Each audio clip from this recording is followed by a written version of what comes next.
Hello student, किसी भी economy में यानी कि अर्थव्यवस्था में सबसे इम्पोर्टेंट पॉइंट है अर्थव्यवस्था की आय, यानी कि देश की आय। आय का ही एक भाग क्या कर दिया जाता है, व्यय कर दिया जाता है, और व्यय करने के बाद जो भी बचता है वो बचत होता है। यानी कि व्यय और बचत, जिसको बोलते हैं उपभोग और बचत, क्योंकि व्यय जो किया जाता है उपभोग कर किया जाता है, यानी कि व्यय की जगह यहाँ पर टर्म है उपभोग। तो उपभोग और बचत दोनों ही आय का भाग होता है। तो ऐसे में अगर आय में वृद्धि या कमी होती है, इसका असर उपभोग में और बचत में भी होगा। ऐसे में आय के कारण उपभोग और बचत में होने वाली जो परिवर्तन की प्रवृत्ति होती है ना, उसको उपभोग प्रवृत्ति और बचत प्रवृत्ति के नाम से जाना जाता है। इसको आज की इस क्लास में मैं आपको डिटेल से बताऊंगा, मतलब उपभोग प्रवृत्ति क्या होता है और बचत प्रवृत्ति क्या होता है। इसके लिए हमें थोड़ा डिटेल से जाना होगा, और उससे पहले हमें समझना होगा, सबसे पहला टर्म है कि उपभोग फलन क्या होता है। उपभोग फलन को इंग्लिश में बोला जाता है कंजप्शन फंक्शन। कंजप्शन फंक्शन, ठीक है। अब उपभोग फलन क्या होता है? उपभोग, हमें पता है कि जो उपभोग होता है आय का भाग होता है, यानी कि सिंपल कहें, आय का वह भाग जो व्यय किया जाता है, जो व्यय किया जाता है। सिंपल कह सकते हैं कि आय तथा व्यय, यानी कि उपभोग, ठीक है ना। आय तथा उपभोग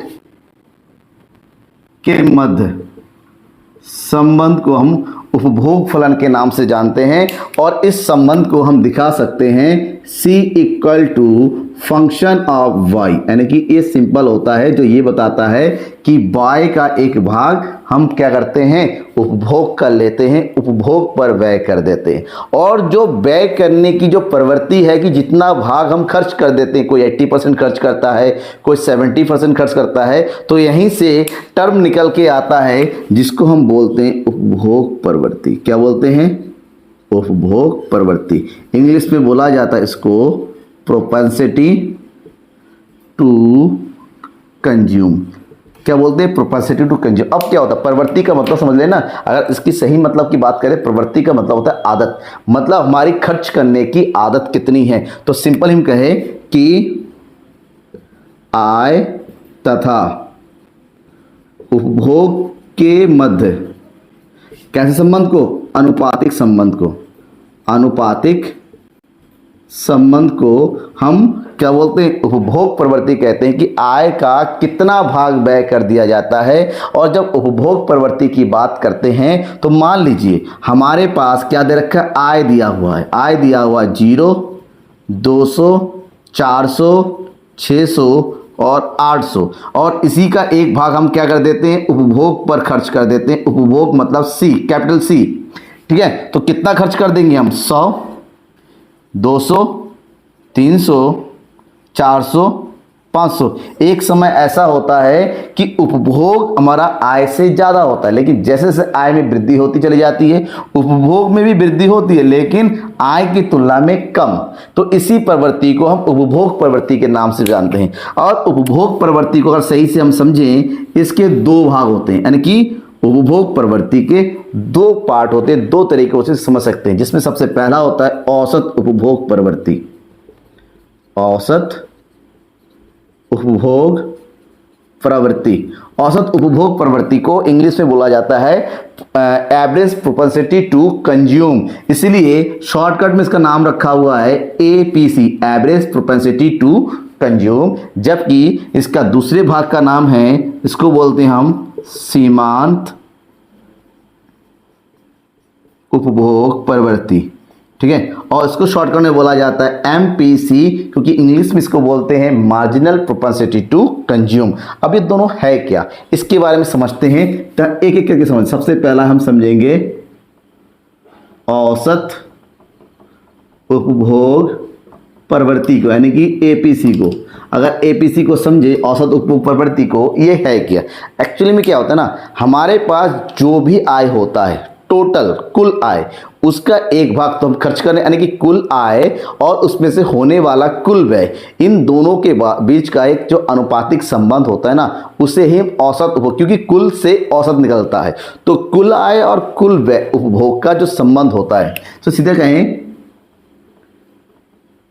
कुल आय तथा कुल व्यय के मध्य आनुपातिक संबंध को क्या बोलते हैं? एपीसी, एवरेज प्रोबेबिलिटी कहा जाता है। इसको हम सिंपल वे में समझ सकते हैं कि यहां पर फॉर्मूला होता है, इसको रिप्रेजेंट किया जा सकता है, that is APC equal to C upon Y. ये एक छोटा सा फार्मूला होता है, ध्यान रखिएगा कि एक नंबर में ये फार्मूला इंपॉर्टेंट होता है कि जब हम अपने कुल उपभोग को, ठीक है ना, और कुल व्यय की जगह उपभोग वर्ड का यूज कीजिए, किसका?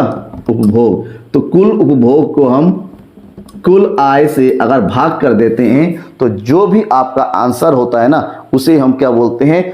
एपीसी, औसत उपभोग प्रवृत्ति के नाम से जानते हैं। मान लेते हैं एक एग्जाम्पल लेते हैं, क्या लेते हैं? एग्जाम्पल, किसी देश की जो कुल आय है, अर्थव्यवस्था की कुल आय को वाई बोला जाता है, वो कितना है?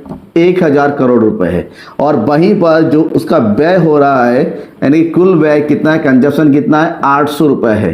तो बताइए कि कुल उपभोग प्रवृत्ति कितना होगा? तो जब हम कुल उपभोग प्रवृत्ति निकालते हैं तो यहाँ पर कुल उपभोग प्रवृत्ति बराबर होता है कुल आय और कुल व्यय का अनुपात, यानी कि 800 भागा 100, तो हमारा आंसर रहेगा 0.8।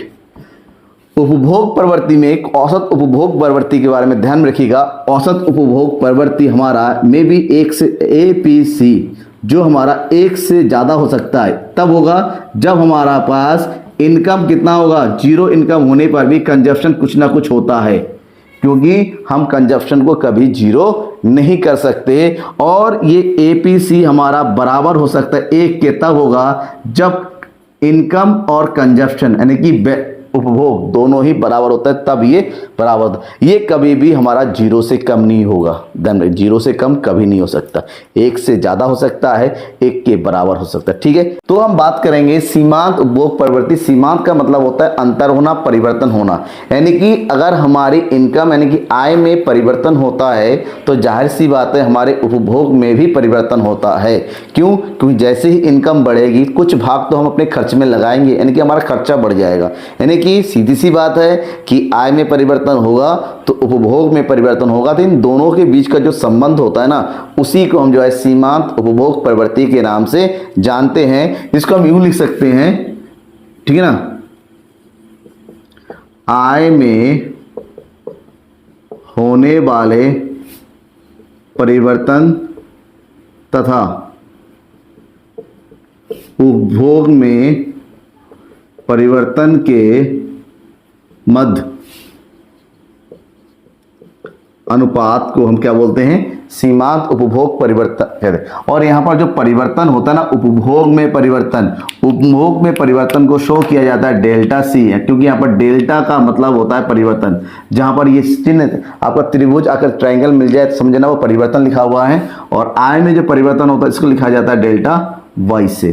तो इसका सिंपल सा फार्मूला निकल के आता है कि M P C equal to delta C upon delta Y, जो कि ये बताता है कि आय में परिवर्तन हुआ है, इसीलिए उपभोग में परिवर्तन हो रहा है और इस रेशियो में हो रहा है। एक एग्जाम्पल के साथ समझते हैं, ठीक है ना। एग्जाम्पल उदाहरण लेते हैं। मान लीजिए किसी देश में जो आय का स्तर था वो पहले 1000 था करोड़ रुपए, और 1000 करोड़ से वो बढ़ के कितना हो गया? 1500 करोड़ हो गया, राइट।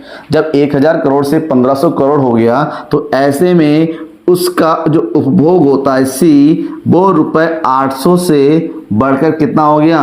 रुपए 1200 करोड़ हो गया। कितना हो गया? 1200 करोड़ हो गया, राइट। तो ऐसे में हम ये देखेंगे जब कैलकुलेट करना है सीमांत उपभोग प्रवृत्ति कि डेल्टा वाई कितना हुआ? 1000 से 1500 हो गया, तो डेल्टा वाई कितना हो गया? 500, और उपभोग कितना हो गया? 800 से 1200, तो कितना होता है? 400, राइट। सिंपल चेंज निकाला कि कितना बदल गया, कितना बढ़ गया या कितना घट गया, वो अगर निकाल लेते हैं तो यहां पर एमपीसी बराबर हो जाएगा 400 भागा 500 यानी कि 0.8। अब ये मत सोचिएगा कि दोनों का आंसर क्या हमेशा सेम आएगा, नहीं, मैंने एग्जांपल ही ऐसा लिखा है कि दोनों का आंसर सेम आया, ऐसे एक्चुअली में नहीं होता है। एपीसी अलग चीज है, एमपीसी अलग है। एपीसी टोटल के बारे में बताता है और ये टोटल में होने वाले परिवर्तन के बारे में बताता है। समझ में आ गया यहाँ पर। इसको समझने के बाद जो दूसरा पॉइंट होता है वो है बचत प्रवृत्ति। तो बचत प्रवृत्ति के बारे में जानने से पहले बचत फलन को समझना होगा। बचत क्या है इसको पहले समझिए। बचत क्या है? बचत आय का एक भाग होता है। बचत वो है जो आय में से व्यय करने के यानी कि क्या करने, उपभोग करने के बाद बचता है। That means saving equal to income minus consumption. ठीक है ना? क्यों? क्योंकि बचत जो है बाद में देखा जाता है, पहले खर्च करने के बाद कुछ जो बचता है। अगर आपकी इनकम 100 रुपए है, 100 रुपए में से आपने 80 रुपए खर्च कर दिए तो कितना बचा? 20। ये हमारा सेविंग होगा, राइट। तो इसका मतलब ये होता है कि आय का ही एक भाग होता है, तो आय का ही असर हमारे सेविंग यानी कि बचत पर पड़ता है। तो दैट मीन्स बचत पर जो बचत फलन वो क्या होता है? बचत फलन के बारे में डिफाइन कर सकते हैं कि आय तथा बचत के मध्य संबंध, कि आय और बचत के बीच में क्या संबंध है। इसको आप नॉर्मली तरीके से इस तरह शो कर सकते हो, that is S equal to function of Y, कि एस जो है हमारा बॉय का एक भाग है। और इसको निकालने के बाद क्योंकि बचत बॉय का ही भाग होता है तो आय का कितना भाग हम बचत करते हैं उसको हम बोलते हैं क्या चीज? बचत प्रवृत्ति। इंग्लिश में बोला जाता है प्रोपेंसिटी टू सेव। बचत प्रवृत्ति क्या चीज है, राइट। अगर बचत प्रवृत्ति की बात करते हैं तो हम ये कह सकते हैं कि आय तथा बचत के बीच अनुपातिक संबंध, कि दोनों में क्या संबंध है, एक दूसरे का दोनों पर क्या प्रभाव पड़ता है, इस संबंध को बचत प्रवृत्ति के नाम से समझाना जाता है। तो अगर बचत प्रवृत्ति की बात करते हैं तो मान लीजिए हमारी इनकम है 0, कितना है? 200, 400, 600। अब इसका एक भाग अगर हम खर्च कर देते हैं 100, 200, 300, 400, तो जो भाग बचेगा वो बचत है। कितना बच रहा है? पहले तो कुछ नहीं बचेगा, जेब से जाएगा, फिर हमारा 100 रुपये बच रहा, फिर 200। यानी कि जब इनकम में वृद्धि होगी तो हमारे बचत में भी क्या हो रही है? वृद्धि हो रही है। इसी आधार पर हम मान के चलते हैं आय और बचत का संबंध होता है, जिसको सही से समझना है तो इसके दो भाग हैं, आय और उपभोग बचत प्रवृत्ति की। जिस प्रकार से उपभोग प्रवृत्ति, एक है औसत बचत प्रवृत्ति। क्या है हमारे पास? औसत बचत प्रवृत्ति। अगर हम औसत बचत प्रवृत्ति की बात करते हैं इसको बोला जाता है एपीएस, और जो दूसरा है इसको बोलते हैं सीमांत बचत प्रवृत्ति। सीमांत बचत प्रवृत्ति यानी कि marginal propensity to save, MPS. अगर हम औसत बचत प्रवृत्ति की अगर बात करें तो यहां पर औसत बचत प्रवृत्ति ये बताता है कि कुल आय तथा कुल बचत में किस प्रकार का संबंध है, किस प्रकार का अंतर, कौन सा अनुपात है दोनों के बीच में। दैट मीन्स एपीएस की अगर बात करते हैं तो ये हो गया saving upon Y, S upon Y हो गया। एक एग्जाम्पल के साथ समझते हैं कि किसी भी इकोनॉमी में जो आय है, आय का स्तर है वाई, वो है ₹1000, और जो उपभोग है, उपभोग हमसे दिया रखा है कितना है? ₹800। तो जाहिर सी बात है जो बचत होगा यानी कि एस, वो कितना हो जाएगा? 200, राइट। ऐसे में एपीएस कितना होगा? तो एपीएस इक्वल टू हो जाएगा सेविंग यानी कि 200 अपॉन हमारे पास आय है कितना? 1000, तो ये हो जाएगा 0.2, राइट। ये होगा यानी कि हम अपने टोटल आय का 20% क्या करते हैं? बचत करते हैं। दूसरी तरफ है सीमांत बचत प्रवृत्ति। सीमांत का मतलब जैसा कि अभी मैंने बताया था क्या होता है? अंतर परिवर्तन होता है। दैट मीन्स सीमांत बचत प्रवृत्ति एमपीएस हमें यह बताता है कि आय में परिवर्तन यानी कि डेल्टा वाई तथा बचत में होने वाले परिवर्तन यानी कि डेल्टा एस में आनुपातिक संबंध, दोनों के बीच में क्या संबंध है। ठीक है, अगर दोनों के बीच के संबंध की बात करते हैं, इसको नॉर्मली हम सिखा सकते हैं MPS equal to delta S upon delta Y.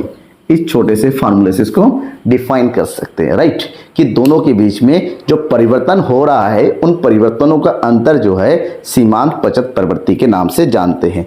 अब इसको अगर समझना है तो उदाहरण लेना पड़ेगा। उदाहरण क्या लेंगे कि मान लीजिए किसी भी इकोनॉमी का जो आय है वो पहले 1000 करोड़ था, अब 1000 करोड़ से बढ़ के वो कितना हो गया, 1500 करोड़ हो गया। ऐसे में जो बचत है यानी कि सेविंग वो पहले कितनी थी, 200 करोड़, और 200 करोड़ से बढ़ के कितनी हो गई है, 300 करोड़, राइट। पहले मैंने जो उपभोग लिया था उसी के आधार पर लिया, क्योंकि उपभोग जितना बढ़ेगा उस हिसाब से बचत बढ़ेगा। तो ऐसे में अगर एम्पियर्स की बात करते हैं तो निकालेंगे सबसे पहले डेल्टा वाई कितना दे रखा है। डेल्टा वाई निकालिए, यहाँ पर जो डेल्टा वाई है वो कितना है, डेल्टा वाई इक्वल टू 500 है, और यहाँ पर जो डेल्टा एस है वो कितना है, 100 है। ठीक है, तो फार्मूले में रखिए, ये हो जाएगा 100/500, तो कैलकुलेट करेंगे, 0 से 0 कट गया, ये हो गया 0.2।